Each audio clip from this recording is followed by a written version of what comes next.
At sa lahat ng mga applicants na andito, okay, salamat sa lahat at naging matagumpay ang ating iftar drive na ginawa ngayong araw. Okay? So, bago ang lahat, nais mo natin pasalamatan ang lahat ng mga sponsors ng ating iftar drive sa araw na ito. Unang-una, ang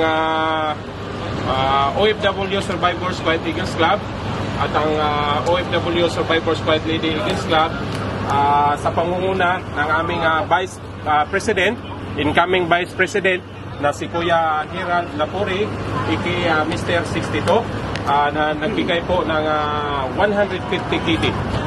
Okay? Ayan, of course, ang Black Knights White Eagles Club naman at ang Black Knights White Lady Eagles Club ay nagbigay din po ng 50 KD. Okay?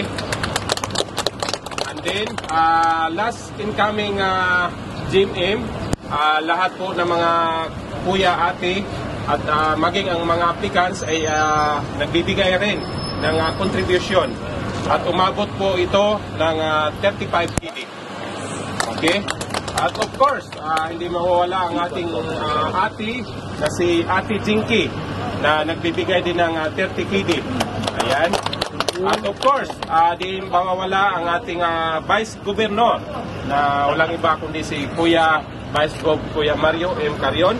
Sa lahat ng applicants, yan yung Vice Gov natin na nagbigay ng 10,000 KD. Yes. At of course, hindi mawawala ang ating Ate Marie na nagbigay rin ng 5 KD.